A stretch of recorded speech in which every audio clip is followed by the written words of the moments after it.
വിവിധ കലോത്സവ വേദികളെ പരിചയപ്പെടുത്തുന്ന നവമുഖങ്ങളെ പരിചയപ്പെടാം. പുത്തൂരിലെയും കുണ്ടറയിലെയും സ്കൂളിലെ കുട്ടികൾ 24 വേദികളെയും മത്സരയിനങ്ങളെയും പരിചയപ്പെടുത്തും. കലോത്സവ വേദിയിലേക്ക് സ്വാഗതം. നമ്മുടെ കലോത്സവം കൊല്ലം ജില്ലയിൽ അരങ്ങേറുമ്പോൾ 62ാമത്തെ കലോത്സവം നടക്കുമ്പോൾ ഇത് 4ാം തവണയാണ് കൊല്ലം വേദിയാകുന്നത്. ഇവിടെ ഈ 24 വേദികൾ, ആ വേദികളിൽ ഓരോ ദിവസം എന്തെല്ലാം ഇനം പരിപാടികളാണ് നടക്കുക അതറിയാൻ പ്രേക്ഷകർക്ക് ഇഷ്ടമുണ്ടാകും.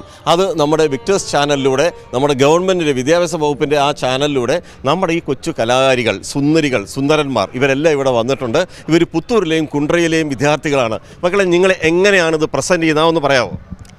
ഓരോ വേദിയെ പറ്റിയും നമ്മളൊരു ചെറിയ ആമുഖം എന്നതുപോലെ വേദിക്ക് എങ്ങനെ പേര് വന്നു അങ്ങനെയൊക്കെ പറഞ്ഞിട്ട് ആ വേദിയിൽ നിന്ന് നടക്കുന്ന പ്രോഗ്രാംസിനെ പറ്റി നമ്മളൊന്ന് വിശദീകരിക്കുന്നു. എന്നൊക്കെ പ്രോഗ്രാംസ് ഉണ്ട്. ഓരോ പ്രോഗ്രാം എങ്ങനെ അനൗൺസ്മെന്റ് അത് പറ. വേദികൾ ഏതൊക്കെയാണെന്നും ഓരോ വേദികളുടെ പേരും എല്ലാം അനൗൺസ് ചെയ്ത് ബാക്കിയുള്ളവർക്കായിട്ട് പരിചയപ്പെടുത്തി കൊടുക്കും.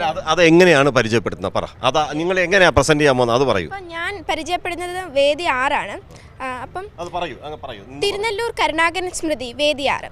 വേദി 6 വിമലഹൃദയ HSSന് കവി തിരുനെല്ലൂർ കരുണാകരൻ്റെ പേരാണ് നൽകിയിരിക്കുന്നത്. അറബനമുട്ട്, കുച്ചിപ്പുടി, മാർഗം കളി, മിമിക്രി, വട്ടപ്പാട്ട്. ഇനി മോൾ എന്ത് പറയും? ഞാൻ പ്രധാനമായിട്ടും പരിചയപ്പെടുത്തുന്നത് ഉദ്ഘാടന സമ്മേളനവും സമാപന സമ്മേളനവും ഒക്കെ നടക്കുന്ന വേദിയാണ്. അതായത് ഈ ONVയുടെ പേരിൽ അറിയപ്പെടുന്നത്. നമ്മൾ ONV സ്മൃതി എന്നാണ് ആശ്രമ മൈതാനമായിട്ടുള്ള ഈ വേദി അറിയപ്പെടുന്നത്. അപ്പോൾ ഞാൻ പറയുന്നത് കേരളത്തിൻ്റെ കലാപ്രതിഭകളെ സ്വീകരിക്കുന്നതിന് വേണ്ടി നാം 24 വേദികളാണ് ഇവിടെ സജ്ജീകരിച്ചിട്ടുള്ളത്. ഈ 24 വേദികൾക്കും കൊല്ലത്തിൻ്റെ കലാ സാംസ്കാരിക പ്രതിഭകളുടെ പേരുകളാണ് നൽകിയിരിക്കുന്നത്. നമുക്കിവ ഓരോന്നും ഒന്ന് പരിചയപ്പെടാം. ആദ്യമായി ആശ്രമ മൈതാനം ഈ വേദിയിൽ അരങ്ങേറുന്നത് തിരുവാതിരകളി, മോഹിനിയാട്ടം, കുച്ചിപ്പുടി, ഭരതനാട്യം, നാടോടി നൃത്തം എന്നിവയൊക്കെയാണ്. ഇങ്ങനെയാണ്. ഞാൻ വേദി 7ഉം 8ഉം പരിചയപ്പെടുത്തുന്നത്. അപ്പോൾ വേദി 7ഉം 8ഉം ഒരുങ്ങിയിരിക്കുന്നത് ക്രിസ്തുരാജ് HS ഓഡിറ്റോറിയത്തിലാണ്. വേദി 7ന് പേര് നൽകിയിരിക്കുന്നത് ചെമ്മീനിലെ ചെമ്പൻ കുഞ്ഞ് എന്ന കഥാപാത്രത്തെ അനശ്വരമാക്കിയ കൊട്ടാരക്കര ശ്രീധരൻ നായരുടെ പേരാണ് വേദിക്ക് നൽകിയിരിക്കുന്നത്. ഈ വേദിയിൽ ചാക്യാർകൂത്ത്, നങ്ങ്യാർകൂത്ത്, തുള്ളൽ, മോണോ ആക്ട്, കഥകളി, സംഗീത എന്നീ പരിപാടികൾ നടക്കുന്നുണ്ട്. ഇനി വേദി 8ലാവട്ടെ, വേദി 8 പ്രശസ്ത കാഥികൻ V സാംബശിവന്റെ പേരാണ് നൽകിയിരിക്കുന്നത്. കൊല്ലത്തിന്റെ സാംബശിവന്റെ പേരാണ് വേദി 8 അറിയപ്പെടുന്നത്. വേദി 8ൽ അരങ്ങേറുന്ന ആദ്യ ദിവസം ഉറുദു പ്രസംഗം, പദ്യം ചൊല്ലൽ എന്നിവയും പിന്നീടുള്ള ദിവസങ്ങളിൽ ചാക്യാർകൂത്ത്, നങ്ങ്യാർകൂത്ത്, ദേശഭക്തിഗാനം, കഥാപ്രസംഗം, മോണോ ആക്ട് എന്നീ ഇനങ്ങൾ അരങ്ങേറുന്നതാണ്. ഞാൻ പ്രധാനമായിട്ടും വേദി 2ഉം വേദി 12ഉമാണ് പരിചയപ്പെടുത്തുന്നത്. ഞാൻ പറയുന്നത് സോപാനം ഓഡിറ്റോറിയമാണ് വേദി 2.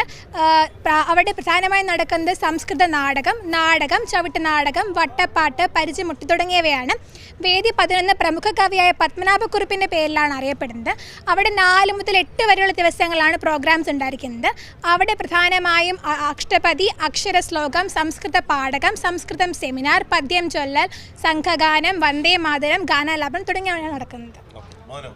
ഞാൻ പ്രധാനമായിട്ടും വേദി 4നെ കുറിച്ചാണ് പരിചയപ്പെടുത്തുന്നത്.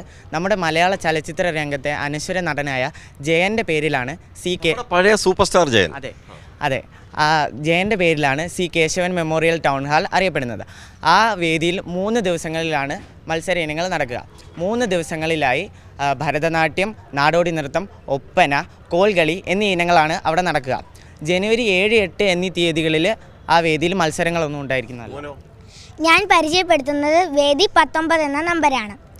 പ്രശസ്ത നാടകക്കാരനായിരുന്ന ഡോക്ടർ വയല വാസുദേവൻ പിള്ളയുടെ പേരാണ് വേദി 19ന് നൽകിയിരിക്കുന്നത്. അവിടെ പ്രധാനമായിട്ടും നടക്കുന്നത്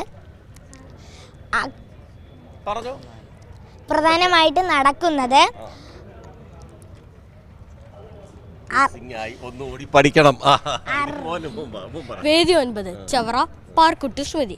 കൊല്ലം ഗേൾസ് ഹൈസ്കൂളിന് ചവറയുടെ ഓർമ്മയ്ക്കായി നൽകിയ പേരാണ്. ഈ വേദിയിൽ വഞ്ചിപ്പാട്ട്, കഥകളി, ശാസ്ത്രീയ സംഗീതം തുടങ്ങിയവയാണ് അവതരിപ്പിക്കുന്നത്. ഞാൻ പ്രധാനമായി പരിചയപ്പെടുന്നത് വേദി 3ഉം 16ഉമാണ്. കലോത്സവത്തിൻ്റെ 3ാം വേദി അറിയപ്പെടുന്നത് CSI കൺവെൻഷൻ സെൻ്ററാണ്. മലയാളത്തിലെ എക്കാലത്തെയും മലയാളത്തിലെ എക്കാലത്തെയും ചലച്ചിത്രത്തിൽ ആരെക്കുറിച്ച് നമ്മൾ പറയാം? മുരളിയെ മുരളി, നമ്മുടെ ഭരത് മുരളി അല്ലേ, കൊല്ലംകാരൻ, കുടവട്ടൂർ സ്വദേശി.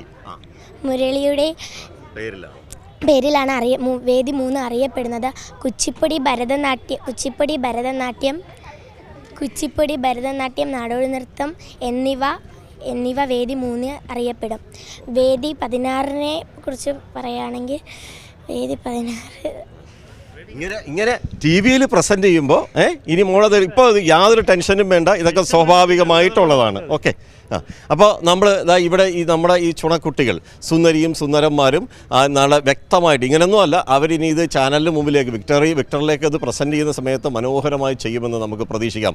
ഇവരായിരിക്കും ഒരുപക്ഷെ നാളെ കൈരളി ചാനലിൻ്റെ അല്ലെങ്കിൽ മറ്റേതെങ്കിലും ചാനലിലേക്ക് അവതാരകരാവാനുള്ള എല്ലാ സാധ്യതയും ഇവരിൽ കാണുന്നുണ്ട്. വളരെ സ്മാർട്ടായിട്ടാണ് എല്ലാവരും പ്രസൻറ്റ് ചെയ്യുന്നത്.